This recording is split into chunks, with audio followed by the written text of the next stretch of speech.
Senhoras e senhores, eu sou o Tadeu Rodrigues e este é mais um episódio do podcast literário Rabiscos. Sejam bem-vindos, sejam bem-vindas. É uma honra tê-los aqui comigo. Eu quero agradecer mais uma vez a poeta Cida Pedrosa, que nos deu um presente com o episódio passado. Um episódio muito comentado, muito compartilhado e que me fez muito feliz saber que o Rabiscos contribui com essa amplificação da poesia. Me deixa muito satisfeito. Conheçam a Cida, conheçam o seu livro Solo para Vialejo e quem não ouviu o episódio passado, ouça. Ficou muito legal. As pessoas têm me perguntado se eu vou manter os episódios temáticos. E a resposta é sim, vou manter.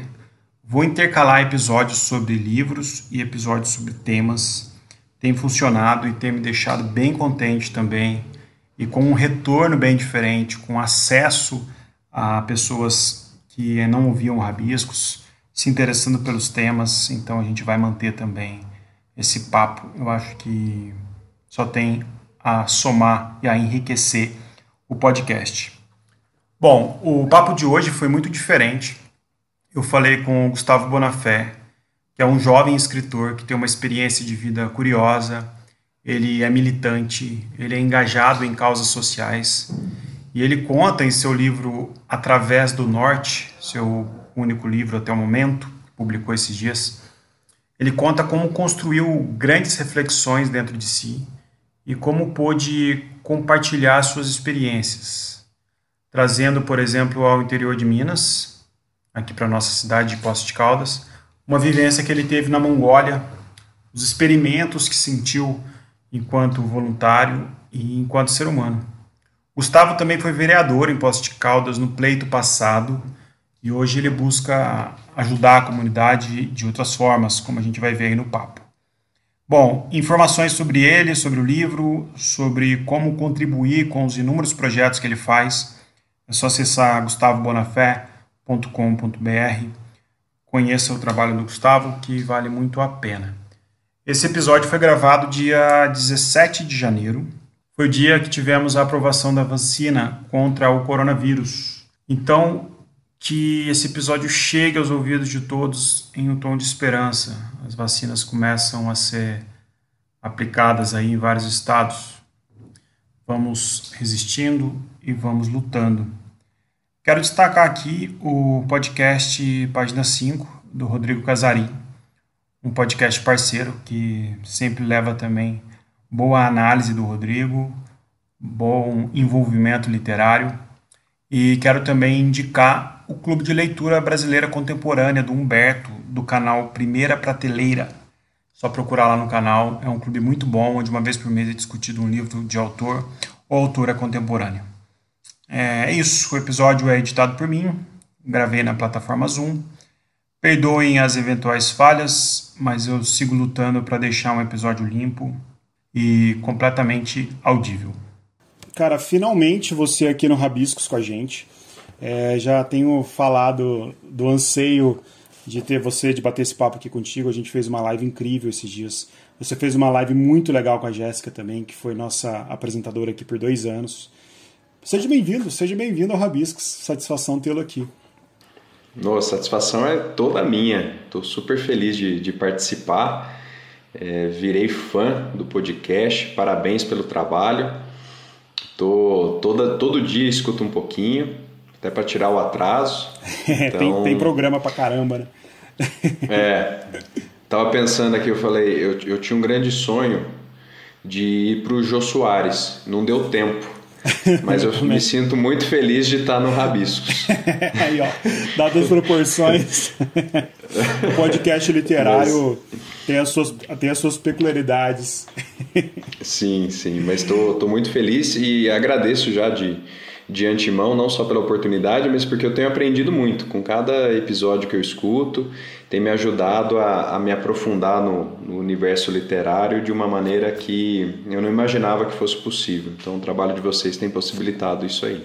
É legal e é bom ouvir você falar isso. A gente vai falar depois do seu livro, mas é bacana saber que você é conterrâneo, né? Nós somos conterrâneos aqui de Poços de Caldas.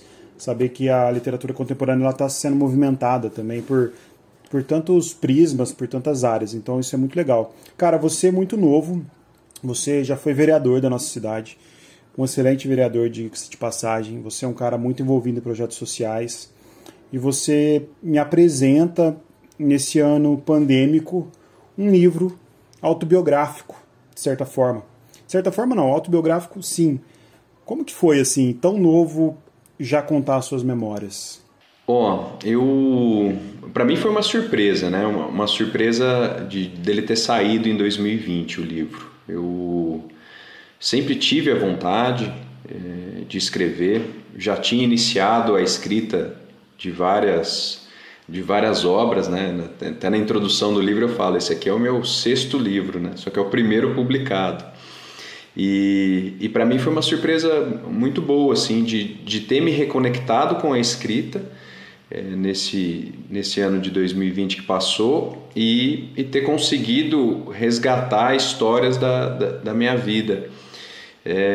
Eu acho que um pouco do impulso de trazer essas histórias foi por ter sentido um pouquinho na pele, ali dentro da política, sendo mais jovem vereador na legislatura 2017-2020, como há um certo bloqueio com relação ao jovem. O jovem, ele muitas vezes ele é encarado como um problema social que precisa ser tratado. E eu falei, não, eu tenho boas histórias para mostrar que o jovem tem muita coisa para contar, tem muita coisa para compartilhar e, acima de tudo, muita coisa para desbravar ainda, né? Então, quando eu trouxe na primeira parte essas histórias biográficas, foi muito para isso, para honrar as gerações, né, que formaram a minha família, para honrar as pessoas que passaram pelas experiências que eu tive, mas, acima de tudo, para deixar registrado os bons momentos dessa jovem jornada. Então foi um pouquinho disso, assim, de ousar mesmo, né? Eu tenho a ciência de que eu sou um cidadão comum, né? Mas que, como todo cidadão comum, existem boas histórias nessa trajetória. Eu falo que a gente às vezes fica buscando tanta coisa material e esquece de olhar para a coisa mais valiosa que a gente tem, que é a nossa biografia, né? É nossas histórias, as nossas fases diferentes e o quanto que você tem de preciosidade em cada um desses momentos, nos bons e nos ruins. Interessante, que não precisa... Você está com quantos anos? 30 aí? 32. 32 anos. Não precisa ter os seus 70, 80 anos para escrever uma autobiografia, porque você pode fazer isso, de certa forma, várias vezes ao longo do ano, você que escreve, que trabalha com isso é bem legal. Eu li o livro, eu quero que a gente... navegue um pouco por ele, essa primeira parte mais autobiográfica. Tive uma surpresa muito grande de conhecer a sua história, mas eu acho que grandes partes de starts que deram em você me corrija se eu estiver errado, essas partes se deram muito na sua ida à Mongólia, né? Quando você foi à Mongólia, quando você experimentou uma outra cultura, que às vezes as pessoas até falam, nossa, a pessoa vai para outro país fazer um projeto social, por que não no Brasil, que é um lugar que precisa tanto de apoio, né? Mas, por outro lado, a visão macro mundial, onde você tem países que precisam sim de ajuda, e às vezes a gente se autoajudar, saindo da nossa cultura, rompendo essa barreira, enfrentando também umas dificuldades de idioma, de cultura, de tradição, de certa forma também um aprendizado, né? Um autoaprendizado, e a gente olha para dentro da gente também. Queria que você contasse um pouco dessa história com a Mongólia, até na chamada do episódio aqui eu usei isso mesmo, né? Que você conseguiu trazer a Mongólia muito para dentro de você, para o quintal da sua casa. Por que foi escolhida a Mongólia? Quanto tempo você ficou lá? Por que você foi para lá? Queria que você contasse um pouco essa experiência, que ela é muito rica. Tá, legal. Sem dúvida, a Mongólia para mim foi um dos... Assim, foi um local que direcionou a minha carreira, direcionou a minha vida, a minha formação humana. E eu, na época, eu trabalhava na ESEC no Brasil, como diretor financeiro da ESEC Nacional. E a ESEC, para quem não conhece, é a maior organização estudantil do mundo. E ela foi criada no pós-guerra, em alguns países europeus com o objetivo de fomentar o intercâmbio de culturas. E ela foi evoluindo e hoje trabalha com o desenvolvimento de lideranças jovens e os intercâmbios. Então, depois de passar um ano ali na diretoria, eu falei, bom, está na hora de fazer o meu intercâmbio. E eu tinha muito essa visão que você falou, né? Por mais que eu já tivesse conhecido várias realidades aqui no Brasil, eu tinha o sentimento, e hoje eu enxergo que era um sentimento limitado, mas eu não me culpo por isso, de que eu poderia fazer a diferença indo para um outro país. Para você ter noção, eu conheci a Mongólia antes de conhecer Belo Horizonte, que é a capital do estado, né? Eu conheci a Mongólia antes de conhecer vários bairros da minha cidade. Então, hoje eu fico refletindo nisso. Eu falei, poxa, eu acho que eu não desbravei aquilo que está no meu entorno. Fui já para uma jornada diferente. Mas não me culpo, porque aprendi demais e aprendi que eu devo ter esse olhar para a minha comunidade também. Então, na Mongólia, a escolha da Mongólia ela foi bem aleatória. Assim. Na ESEC você pode pleitear várias vagas e aí tem um processo de entrevista e de seleção. Quando abriu a vaga de professor de inglês para um projeto social lá, para dar aula para crianças e adolescentes, eu falei, cara, Mongólia. A única referência que eu tinha de Mongólia era historicamente Gengis Khan, e que era um território muito bacana no War, era um território bem estratégico, eram as minhas referências. E aí eu falei, bom, eu quero ir para um lugar que eu saiba o mínimo possível, para ser realmente uma experiência de surpresa, de diversidade, né? Uma coisa que possa ser muito, muito enriquecedora. E foi. O trabalho lá era para dar aula de inglês. Aula de inglês para crianças. E aí eu fiquei cerca de 5 meses lá. Lá eu acabei tendo 3 empregos. Eu fui professor em 2 escolas, uma escola russa, mongol, esse projeto social que era um apartamento, eu morava no apartamento, então eu morava na sala de aula basicamente. Acordava de manhã para organizar as aulas depois que chegavam os outros professores e as crianças. E cheguei a trabalhar num banco. Na época, em 2010, a Mongólia tinha somente bancos nacionais. Hoje já deve ter mudado o cenário porque o país estava em reconstrução, vamos colocar assim. Então eu trabalhei no Golant Bank, que era o maior banco lá, e aí dei treinamentos. Minha mãe até esses dias estava falando, eu achei muito engraçado, que você estava dando palestras de liderança e você tinha 20 e poucos anos, né? Tipo, quem é você para falar disso? Só que eu tinha tido a experiência com a ESEC, então tinha conteúdo para compartilhar e foi uma experiência muito bacana. A Mongólia estava se reconstruindo do quê? Ela estava se reconstruindo de guerra civil? Não, na verdade, assim, quando eu digo reconstrução é mais um sentido de uma abertura para o mercado internacional. Porque ela, por mais ela era vinculada à União Soviética e com a queda, com o fim da Guerra Fria, ela demorou muito tempo para abrir para o mercado, né? Então, na época, era um dos países asiáticos ali que mais cresciam exatamente pela injeção de capital estrangeiro que estava chegando. Mas eu ainda estava no meio ali, pegando essa transição, né? E a Mongólia é um país grande territorialmente, mas em termos de população ela não tem tanto, né? Ela tem 3 milhões de habitantes, 1,5 milhão só na capital, Ulaanbaatar, que foi onde eu morei. E tinha mais umas outras 2 cidades de 300 mil habitantes e o restante nômades e tudo mais. Então foi essa experiência que eu tive lá, de cerca de 5 meses, variando esses trabalhos e conhecendo, né, o país ali, a cultura, e sem nenhum brasileiro por perto, o que ajudou bastante na questão da língua, né, do inglês, porque você faz inglês a vida toda, mas só quando o bicho pega que você vai ver se você sabe mesmo ou não, né? Então, mas foi muito tranquilo, porque é um povo muito acolhedor e tinha muito estrangeiro lá também, gente de todos os cantos do mundo, assim, que estavam fazendo parte desse novo movimento do país, né?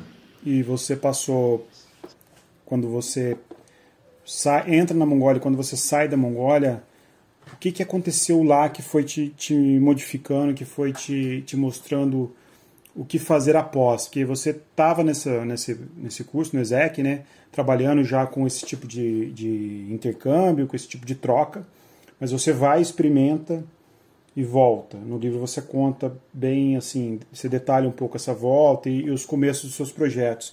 Como que foi isso? O que você sentiu e o que aconteceu lá que foi tão forte, assim, ou se foram vários fatores? Como é que foi essa transição sua? Eu acho que tem dois impulsos ali que me transformaram. Um impulso de carreira relacionado à educação, porque eu só me dei conta do desafio na primeira aula, que eu tinha que ensinar uma língua que era o inglês para crianças que nunca tiveram contato com o inglês e crianças que nunca tiveram contato com o português. Então a língua delas era o mongol. E aí que só lá que caiu a ficha. Eu falei, cara, como que eu vou ensinar uma língua que elas não sabem, sendo que eu não tenho uma em comum para me comunicar?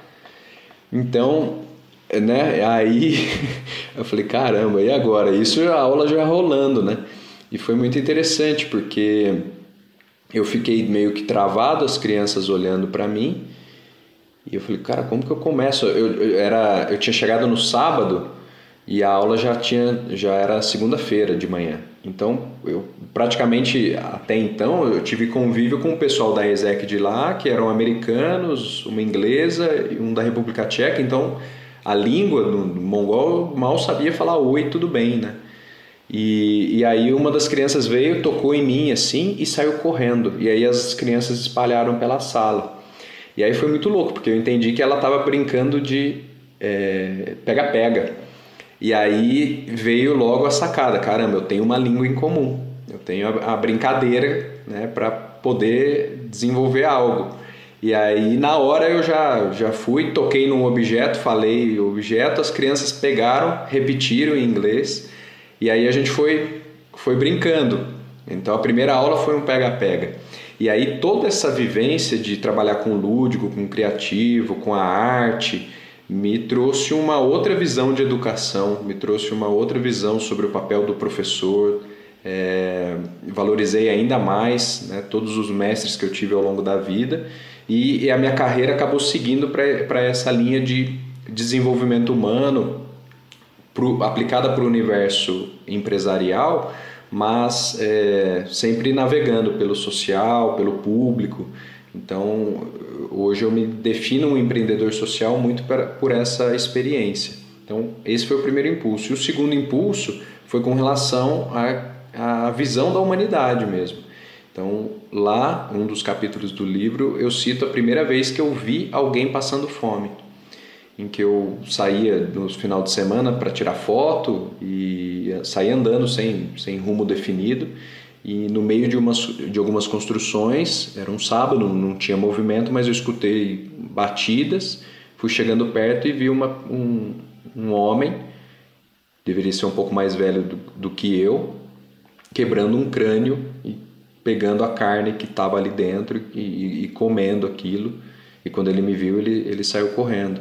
Então foi a primeira vez na vida, né? Eu cresci com todas as condições de estar numa escola particular, de nunca me faltar nada, né, em casa. E fome para mim era uma questão que eu entendia que era importante, uma questão da humanidade, mas que até então era na teoria, né? E aí ver aquela cena me situou muito no lugar que eu estava, e me situou muito a minha trajetória, a trajetória da minha família, e logo a responsabilidade social que eu tenho a partir da consciência que caiu ali naquele momento. Então, por isso que a Mongólia foi transformadora, assim. Acho que foram essas duas experiências principais, assim, que mudaram bastante a forma de eu olhar para o mundo e encarar a rede, né, a sociedade que está à nossa volta, assim. E a política veio nisso? A política ela entra nesse momento na sua vida ou não? Como que foi isso que você decidiu? Eu vou ter um cargo eletivo, eu vou também fazer isso? Porque foi na época, alguns anos depois isso, né? Você já teve já tinha essa ambição, essa inspiração? Não, naquele momento não. Naquele momento, mas assim, tem uma relação hoje, olhando para trás. Acho que a partir daquela experiência na Mongólia e depois as outras viagens que eu segui, sempre fazendo trabalho voluntário ali, Eu digo que é um voluntário que você, na verdade, é a melhor forma de pagamento que você tem, que são unidades de conhecimento e de experiência. Essas valem mais do que dinheiro. E aí eu acho que eu comecei a me provocar cada vez mais de ocupar espaços em que eu pudesse gerar o maior impacto positivo possível. E aí a política ela veio como uma resposta a essa provocação. A partir do momento que, anos depois, eu estava num ambiente empresarial e me senti, de alguma maneira, limitado àqueles universos das organizações. Então, poxa, consigo transformar aqui talvez um pouco essa realidade, mas será que não tem um lugar que eu possa ocupar que gere muito mais impacto? E aí veio a provocação da política, comecei um processo isso foi uns 2 anos depois, em 2012 eu tomei a decisão de que eu iria me preparar para as eleições de 2016. E aí eu fui me preparando, estudando e tal, para assumir esse desafio. Então veio muito dessa provocação. Acho que a Mongólia me ensinou a olhar para tudo que eu fazia como uma oportunidade de transformação, tanto da minha própria vida quanto de outras realidades, dentro daquilo que me é possível e sem me apegar a modelos receita pronta, né? Muito mais de estar próximo e entender as realidades do que impor qualquer coisa que eu acho que seria melhor para as pessoas. E aí dessa provocação veio a pulguinha atrás da orelha de experimentar a política, entendeu? Interessante que você permeia pela área econômica, você foi diretor financeiro do ESEC, desse órgão, a ESEC. Você é uma pessoa privilegiada, né? Você veio de escolas particulares, você foi fazer projetos sociais em alguns lugares, você saiu do Brasil, você conheceu e você tem isso dentro de você, de ajudar, de ser voluntário, de desenvolver projetos. A gente tem um fenômeno, né, no Brasil que muitas pessoas estão se habilitando a dar opinião sobre tudo, principalmente na área econômica, na área política, na área social. E a gente tem um neoliberalismo sufocante, às vezes, que ignora a emergência do país, que ignora os países subdesenvolvidos, né? Ou pessoas privilegiadas querendo ditar regras para as minorias, ou pessoas privilegiadas falando sobre meritocracia. E a gente tem também um boom de literatura de autoajuda, de coaches de autoconhecimento, de coaches financeiros. E você, na segunda metade do seu livro, você trabalha muito com uma área reflexiva, que facilmente pode, para uma pessoa desavisada, achar, ele está querendo vender esse livro, ele está querendo fazer alguma coisa. Eu, como te conheço, eu como li o livro de cabo a rabo, é muito fácil entender a sua essência aqui, as suas reflexões verdadeiras, as suas reflexões genuínas, a forma com que você quer chegar nas pessoas.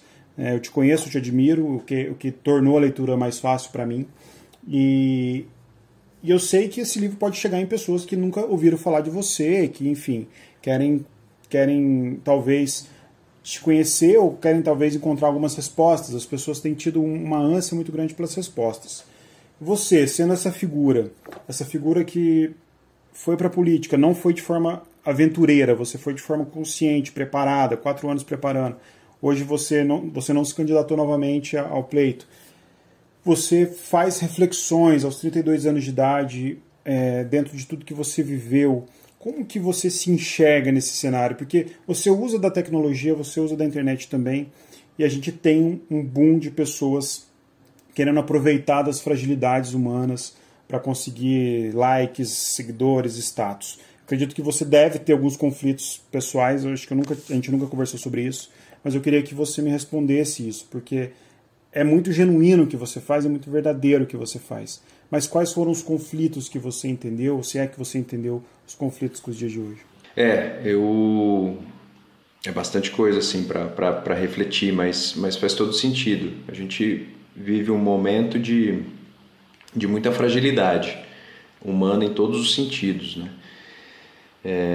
Uma fragilidade social, uma fragilidade emocional, isso falando de maneira abrangente, né? E realmente tem tenho observado. Eu pego muita experiência da política. Eu fiquei 4 anos, eu não digo afastado da minha profissão de facilitador em desenvolvimento humano, porque eu continuei as minhas atividades, mas num ritmo bem menor. E aí hoje, para até voltar a ter essa minha função, eu encontro um mercado completamente diferente e muito saturado até, de mensagens, de receitas prontas, de pacotes que você compra para encontrar tudo que você precisa na sua vida em 7 dias, umas coisas assim que me assusta bastante, porque tira a essência da jornada da vida, né? Eu não quero encontrar em 7 dias a resposta para todos os meus problemas, né? Eu não quero, através de uma experiência que não vai me conectar com a realidade, ela vai me conectar com diferentes teorias, achar que eu tenho a solução para tudo. Então, o que eu tenho feito? No meu íntimo, eu não vou enfrentar isso, assim, de frente. O que eu posso tentar fazer é, a partir das minhas redes, a partir das minhas entregas, das experiências, do livro, é tentar mostrar a minha autenticidade. Uma das coisas que eu decidi por não seguir na política neste momento foi porque eu estava perdendo um pouco a minha essência. Então, quem me conhece de muito tempo sabe que eu sou uma pessoa que eu gosto bastante de fazer brincadeira, de fazer piadinhas. E quem me acompanha agora nas redes sociais está vendo que eu estou vira e mexe trazendo uma coisinha mais leve, coisa que eu tinha perdido no ambiente da política. Então, eu não fico muito preocupado como as pessoas vão encarar os conteúdos que eu gero e tudo mais. Nesse momento, até por ter me desconectado e isso ter me custado muito caro, eu estou mais preocupado em resgatar essa minha essência e apresentá-la para o mundo. Como que isso vai reverberar aí já é uma outra questão. Mas eu estou bem mais feliz nesse movimento assim, de resgatar essa essência e de ter um olhar cada vez mais sensível para as questões que estão à nossa volta. Não vou deixar de me posicionar naquilo que preciso, mas também entendendo dos meus limites. Acho que é um pouco disso. Assim. Você acha que você consegue hoje, com a internet, conversar com jovens como nós, assim, pelo Brasil todo? Você acha que você consegue materializar melhor esses projetos sociais que podem sair da sua cidade, que pode ir para qualquer canto? Você tem essa aspiração também ainda de sair do Brasil, de desbravar novos projetos? Como que ficou isso? Ficou inquieto isso dentro de você ou está resolvido isso? Nas próximas semanas eu já vou divulgar aí uma nova aventura social, só que aqui em Poços mesmo. Eu acho que eu tenho um impulso de, se ninguém me segurar, agora que eu tenho o livro, eu falo, vou sair pelo mundo vendendo meu livro. É isso aí. Mas ao mesmo tempo, eu acho que a experiência da política ela me aproximou muito dessa comunidade de Poços de Caldas, de um jeito que eu não tinha tido a oportunidade, e aí me provocou, no sentido de que existem realidades muito semelhantes a que eu enfrentei, que eu conheci na Mongólia, aqui no bairro do lado, entendeu? Então eu tô mais com eu continuo com esse impulso, mas de cuidado desse entorno, assim. Então eu acho que talvez lá atrás eu pensava, um dia eu quero fazer parte e salvar o mundo, vamos colocar assim de uma maneira bem exagerada, mas agora eu quero salvar esse mundo próximo aqui. E quando eu digo salvar, de novo, não sou eu que tenho a resposta, mas de ser uma ferramenta, de ser um apoio para que coisas diferentes possam acontecer. Quero levantar um ponto aqui que você foi falando, eu fui pensando. Hoje nós temos uma classe média, uma juventude de classe média que aparentemente está muito preocupada com o seu bem-estar social, com a sua mente, né? As pessoas estão meditando, as pessoas estão fazendo mais reflexões, o que é muito saudável, né? Estão bebendo menos, algumas pessoas estão se alimentando melhor, falando sobre alimentação, falando sobre drogas e etc.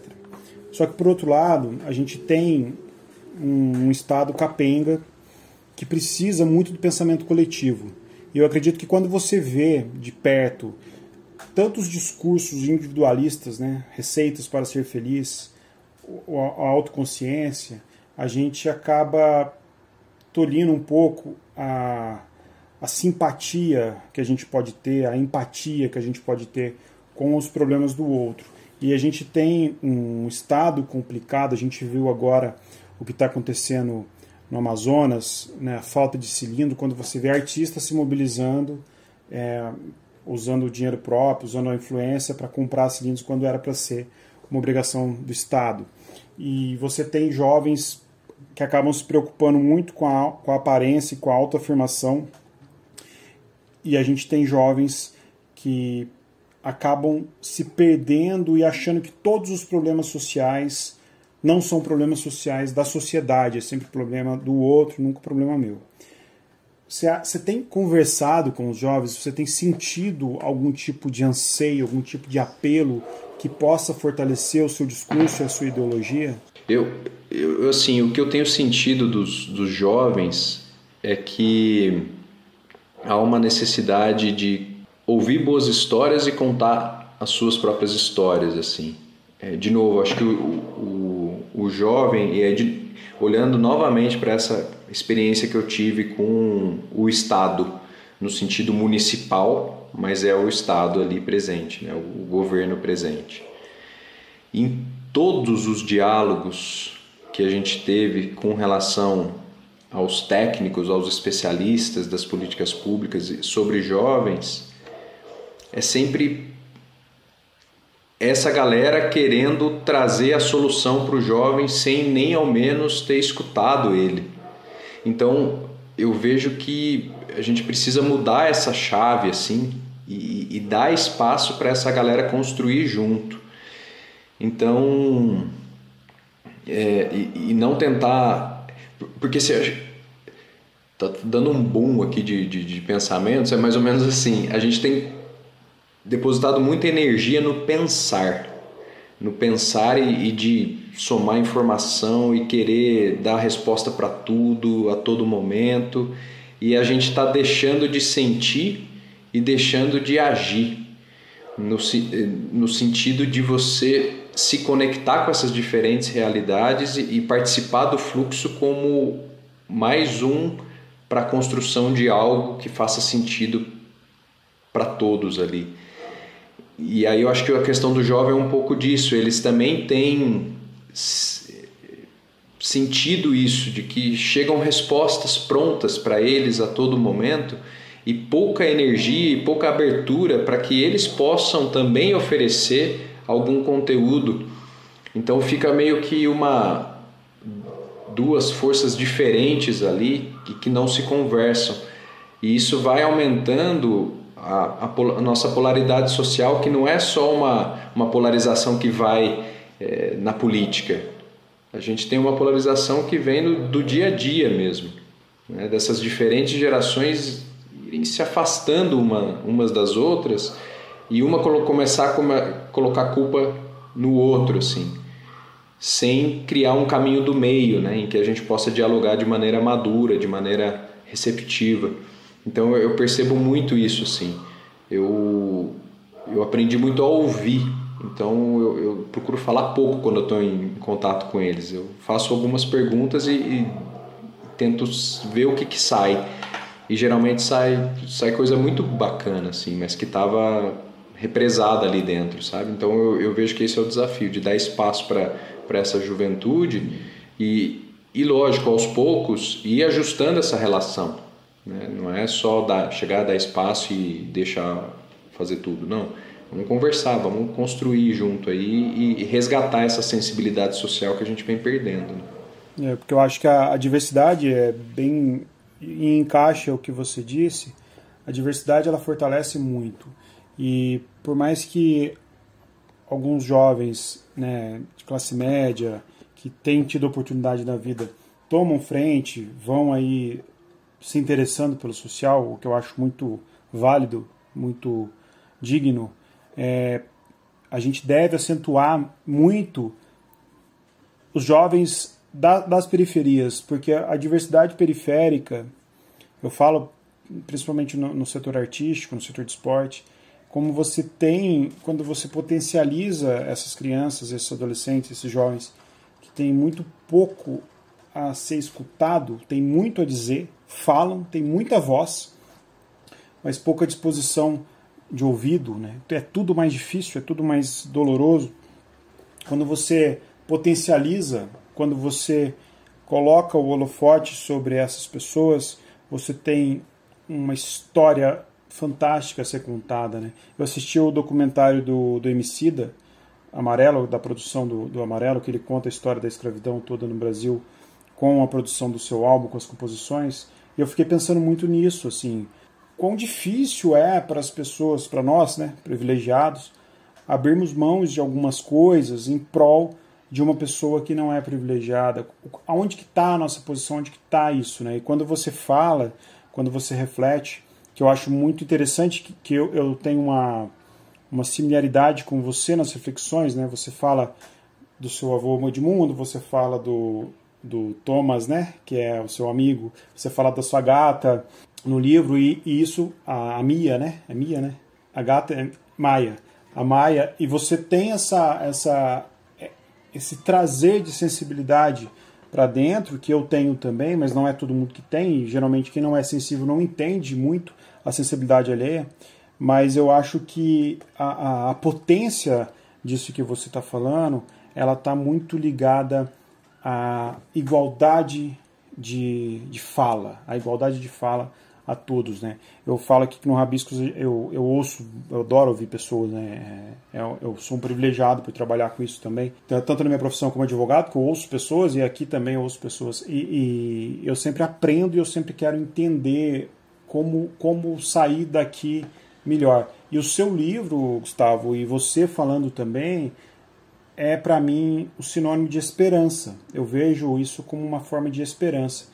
E não como uma forma individual de ver a vida, uma forma egoísta de ver a vida apenas. Claro que em alguns momentos a gente tem que ser egoísta e pensar na nossa felicidade, sim, né? É fundamental isso também. Mas isso não pode ser uma peça motora que vai funcionar toda uma sociedade, né? Eu não sei se você, nesses projetos se você tem essa visão periférica também, no sentido de oportunizar a todos os jovens a mesma fala e tentar integrar. Eu acredito que sim, né? Eu não conheço a fundo, mas pelos que eu vejo no seu livro, eu sinto que sim, assim. Como que você vê essa juventude dessa forma? Não, total, faz total sentido, assim. Eu até acabei de ler recentemente um livro, eu leio muita coisa voltada para o desenvolvimento humano, principalmente a parte antroposófica, né, da antroposofia, que é uma ciência espiritual, do Rudolf Steiner, e eu li agora um livro chamado Nova Consciência, Altruísmo e Liberdade, do Daniel Burkhardt. E ele fala exatamente isso, que a gente tem que saber dosar egoísmo e altruísmo, né? Então não pode pender nem muito para um lado nem para o outro, você tem que estar sempre ali equilibrando essas duas forças, né, para se manter ativo e manter saudável nesse caminho. E sempre assim, quando eu me olho nesse lugar privilegiado de ter tido várias oportunidades e olhar para essa história e reconhecer que se eu cheguei aonde cheguei, então ocupando um cargo público numa cidade, sendo um empreendedor hoje independente, podendo lançar um livro, também foi porque algumas pessoas abriram essa oportunidade para mim, me deram essa oportunidade. Eu tive os meus momentos em que eu pude falar. E ao reconhecer isso, hoje o que eu quero fazer é dar esse espaço. Então, a experiência política ela foi muito legal, porque no gabinete a gente passou por um processo de educação ali. Num primeiro momento chegavam muito o que a gente fala do varejinho, né? Então, que a gente entende que é uma situação que precisa ser combatida no sentido de prover o que o Estado deve fornecer para as famílias, mas chegava a pedido de emprego, pedido de pagamento de conta, pedido de gás em casa, e são coisas que fogem do papel do vereador. O vereador ele tem que trabalhar para o coletivo, e a gente foi abrindo ali o nosso espaço para receber projetos, e um dos projetos que eu quero destacar para acho que elucidar o que a gente está conversando é o Coletividade, que é um grupo de MCs aqui de Poços, um projeto muito bacana que trata o rap como uma ferramenta de cura. Então as letras, elas são letras que têm o objetivo de ajudar no apoio às pessoas que estão com depressão, com ansiedade, com outras questões emocionais, e as letras trazem uma profundidade que é do jovem para o jovem. E foi muito legal, foi uma das primeiras vezes, eu acredito que tenha sido a primeira vez que a Casa do Povo, né, a Câmara Municipal, ela foi ocupada pelo rap.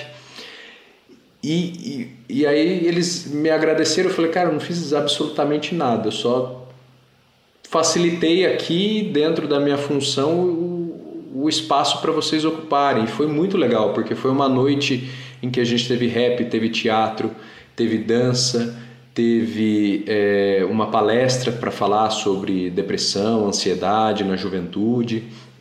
Então, e depois dali o projeto ele foi ganhando cada vez mais força. Então, às vezes é um impulso inicial, uma primeira oportunidade que você precisa dar dentro da sua realidade. E aí eu falo, a gente sempre tem uma possibilidade de contribuir. Independente de onde você esteja, quem seja você, a gente sempre pode dar um empurrãozinho, né? Então, e aí as coisas começam a fluir de uma maneira muito, muito legal assim, de se ver. Então, a coletividade, eu virei fã deles, assim, porque são jovens cuidando de jovens, e acho que isso é muito legal, eles criarem sempre esse espaço de fala e utilizarem a arte como um potencializador dessa transformação. O seu livro, ele é, além de uma leitura agradabilíssima, ele é uma experiência, né? Você oferece ao leitor uma série de materiais fora do livro, né? Inclusive, quero mandar um beijo aqui para o meu querido amigo Zé Elias, que é da Estância, que editou o seu livro. Zé Elias, muito querido. Queria que você falasse um pouco disso, desse extra livro, como que funciona a experiência da pessoa que quer ajudar junto com você, que quer também fazer esses projetos, que quer se aperfeiçoar, conhecer. Você vai oferecendo uma série de oficinas, de cursos, né? Eu queria que você falasse um pouco disso. Isso. Na verdade, a ideia veio depois do livro publicado. Eu estava lendo alguma obra aqui, me deu vontade de falar com o autor. Era um escritor americano e eu não achava de jeito nenhum um contato. E aí eu pensei, poxa, tem tantos livros que eu já li que eu gostaria de ter conversado com o autor, né? E não consigo. Falei, por que não? Deixa eu transcender o livro, então. Ao invés de obra literária, vai ter mais coisa. E aí eu pensei em alguns conteúdos complementares, assim, para aprofundar até as reflexões que o livro apresenta. Então, eu tenho um podcast também, o Através do Norte, está começando, mas já está disponível no Spotify. E tem só digitar Através do Norte já encontra. Eu estou até mudando o esqueminha dele, estou fazendo antes eram episódios curtinhos, assim, agora eu estou de 15 a 20 minutos, um pouquinho mais longo para conseguir aprofundar algumas reflexões, além das entrevistas, em que eu trago exatamente reflexões sobre a tríade fundamental, né, que eu falo no livro, o seja infantil, o seja natural e o seja perdido. E aí tem a trilha evolutiva, que são workshops online, então sempre voltadas para o desenvolvimento pessoal e profissional, em que eu trago, na verdade, quem definiu os temas foram os primeiros leitores. Eles participaram de uma enquete que eu fiz e foram definidos 6 temas. E além disso, eu já lancei um bônus, né, que é a árvore de metas, que é uma forma de planejar de maneira lúdica e criativa o seu ano que está chegando. E então o leitor que adquiriu o livro, ele tem acesso a todos esses conteúdos, além das ações sociais, né? Teve uma ação pontual do lançamento, as 120 primeiras obras foram destinadas a receita 100% para o GAAP, que é o Grupo de Apoio ao Paciente Oncológico aqui de Poços de Caldas. O pessoal do GAAP também faz um trabalho lindo, né? Faz um trabalho muito bacana. E cada livro vendido, tanto na Amazon, né, o virtual, quanto o físico, que tá, já vou falar, o site gustavobonafé.com.br, uma criança vai receber um material educativo de combate à pedofilia e à cyberpedofilia. que é em parceria com o projeto Anjos, Aprender para se Defender, que é lá do Rio de Janeiro.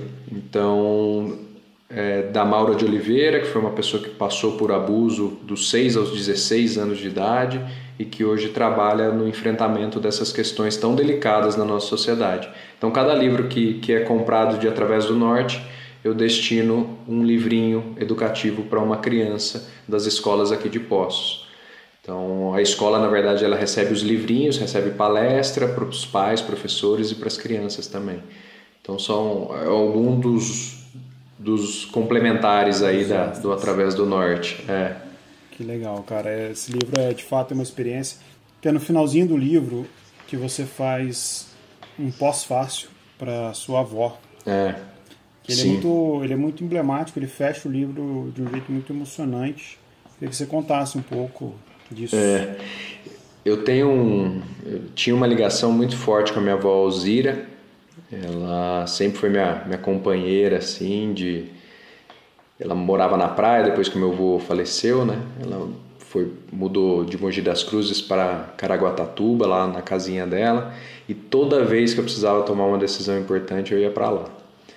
E lá tinha, além da força do mar, tem as cachoeiras ali do condomínio que ela morava e as nossas conversas, assim.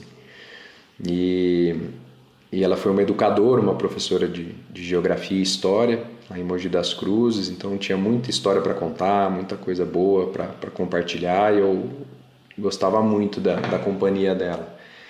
E a última vez que eu tinha visitado a minha avó foi nos 80 anos dela, em novembro de 2019.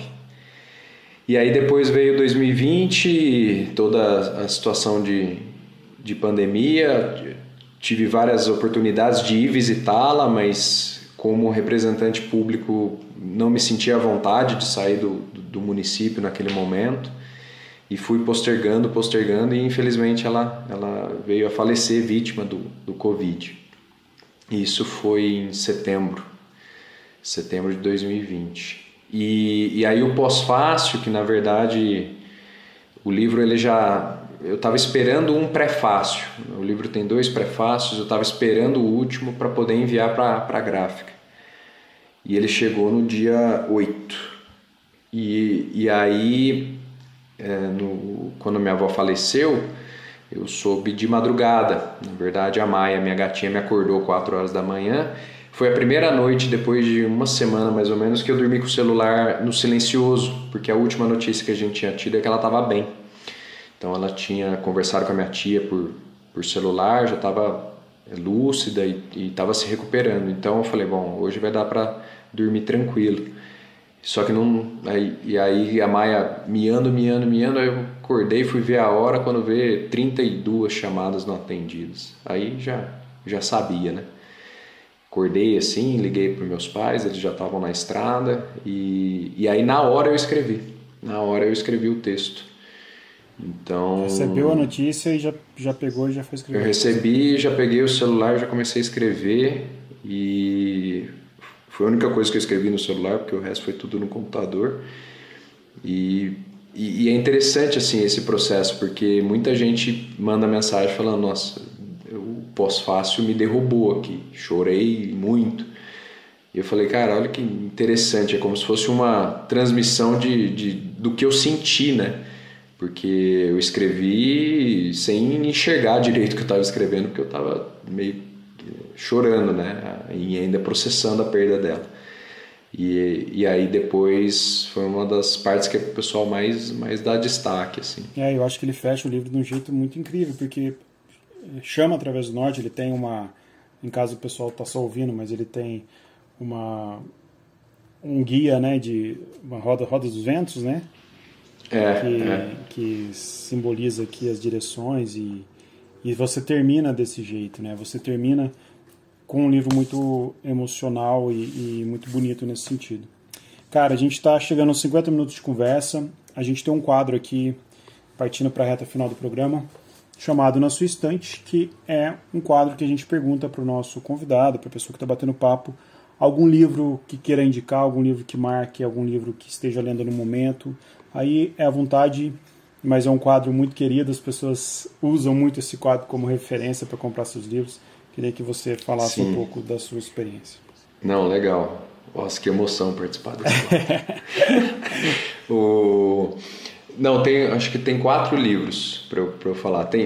Um eu já comentei, que é o Nova Consciência, Altruísmo e Liberdade, de Daniel Burkhardt. São livros voltados para o desenvolvimento humano, né? Então, que é um pouco a minha profissão. Então eu tô lendo, acabei de ler ele, estou lendo um outro que é muito interessante, que fala, o nome dele é Autocompaixão, de Kristin Neff. É uma escritora norte-americana, se não me engano, e ela traz uma perspectiva bem interessante comparando o que é autocompaixão, o que é autoestima e o que é autocrítica. E traz estudos científicos sobre isso. Acho que é um livro bem bacana assim, e importante para esse momento que a gente está vivendo. Li recentemente da colega escritora aqui de Poços de Caldas, da Magda Pinto, Avessos e Versos, Violência contra a Mulher, que é um livrinho muito bem elaborado por ela, que traz de uma maneira consciente as questões da violência contra a mulher, traz tanto uma perspectiva histórica, legislação de apoio, grandes mulheres, traz exemplos ali, o vocabulário, né? Então o glossário para você entender esse universo. Então ele é um livro que merece ser compartilhado, porque pode trazer muita consciência sobre esse tema. Um beijo a Magda, inclusive, né? Sim, eu gosto muito dela. E comecei a ler ontem uma indicação que foi reforçada por você. Chegou o meu livro Um Defeito de Cor. Nossa, fantástico. E comecei a ler e não consigo parar, cara. Um dos livros que mudaram minha vida foi esse, sem dúvida nenhuma. Dos livros que mudaram meu jeito de ver o mundo. Um Defeito de Cor, para mim, tinha que ser leitura obrigatória da humanidade. Muito bom. Então, eu tô com ele aqui, assim que a gente encerrar, eu já vou voltar para a leitura, porque é muito interessante. São uma linguagem simples e profunda ao mesmo tempo, é impressionante. Assim, e ele assusta às vezes pelo tamanho, né, que é enorme o livro, você fala, nossa, que tamanho de livro, vou demorar muito para ler, a hora que você vai ver já está acabando, você já leu tudo, né? Exato. Muito bom. Então são essas as indicações. Já que o nosso encontro está bem Poços Caldense, eu quero indicar um romance do meu querido amigo Chico Lopes, A Ponte no Nevoeiro. O Chico, que é um escritor fantástico, eu sou muito fã dele. Ele está lançando esse romance que ele diz aí que é o romance mais ambicioso dele, pela editora Laranja Original.